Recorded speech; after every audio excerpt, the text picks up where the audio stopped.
Hello everyone and welcome to another News Coolum video and another plug side chat. In this video I wanted to continue the series of keys to improving electric vehicle adoption.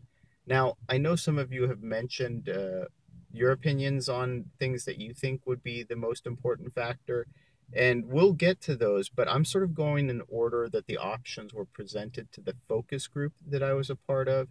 And the next option that was given to us after longer range and building out a DC fast charging infrastructure was faster charging times. Now, I don't think anyone in the focus group actually selected this as an option. And Coincidentally enough, following this focus group, there was that Tesla earnings call, now I guess infamous, where Elon Musk called on a YouTuber over a lot of analysts, and one of the questions that he was asked was about the new Porsche 350 kilowatt charging speed option. And Elon Musk pushed back against that, and it seems like he and I might actually agree on this. And the thing is, he thinks that range is more important than charging speed, which I agree. Though he did mention that the version 3 of the superchargers, they want to be closer to, I think, about 240 kilowatts.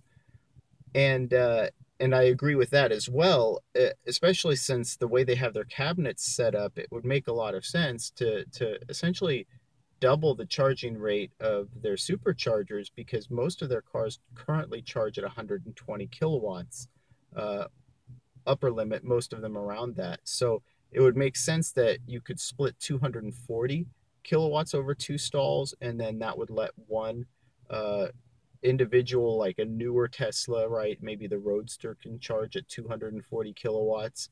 But if you have two Model 3s pull up, they can occupy the stalls next to each other, sharing a cabinet, and both get their maximum charge rate. So that makes a lot of sense from an implementation standard.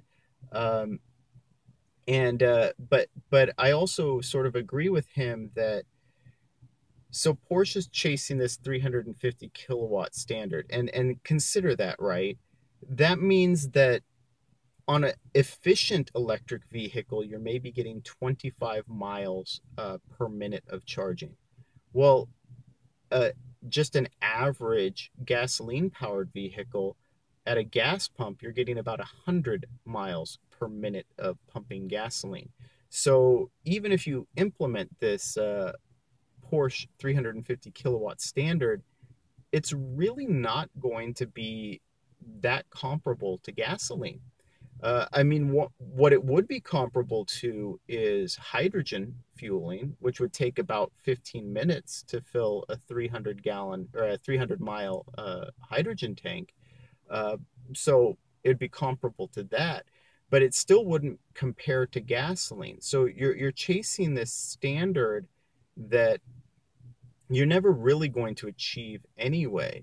And I just have this feeling that a lot of the people who say, "Oh, well, I'll buy an electric vehicle when it charges as fast as I can fill a gasoline tank," I just have a feeling that they're essentially saying, "I'm just never going to buy an electric vehicle."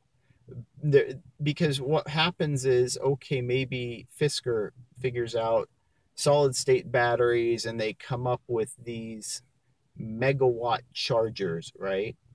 And now you can charge your battery as fast as a gasoline powered vehicle. Well, those people who are saying they're, resisting or waiting until faster charging is available, they're probably just going to move the goalposts, and I don't know that that's a population that you really want to chase anyway, right? So they represent probably an extremely small portion of the population, maybe highly vocal, but yeah, I just don't think that charging speeds are an area where we really need to be uh, pushing the limits too much. Now, I will say though that 350 kilowatts is well within the range of current technology, without making too many sacrifices, too many compromises, without pushing too hard, essentially.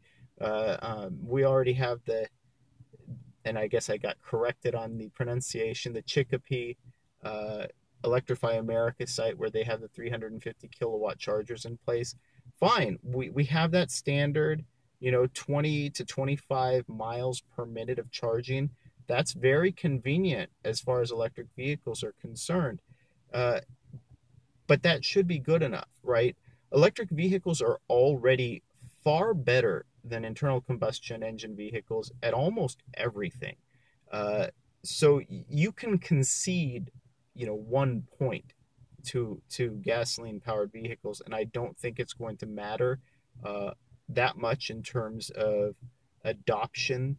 Uh, and especially, like I said, when you think about how people are actually using them, once you get up to these 200 to 300 to 400, up to maybe 500, or like the new Tesla Roadster 600-mile ranges, people are almost never going to charge publicly. They're almost never going to fast charge, probably going to mostly destination charge.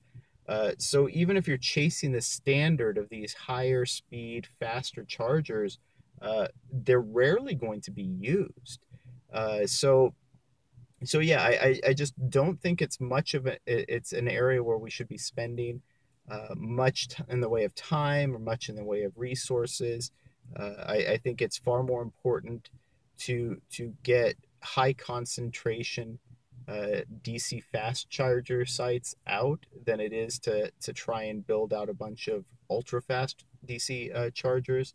I think range is a far more important factor, and we'll get to it in another video. But price, yes, I agree, is also another important factor. But yeah, charging speeds, it just not necessarily something that I think really matters. And like I said, I would caution people from chasing it too much, because I think the people that are saying that that's their holdup just aren't interested in electric vehicles. And even if you accommodate their desires, they're just going to move the goalpost. So yeah, I don't think it's worth spending that much effort on. But I am curious what you guys think, what you think about charging speeds and how they would affect adoption. And if you enjoyed this video, please like and subscribe. It really helps out the channel. And thank you for watching.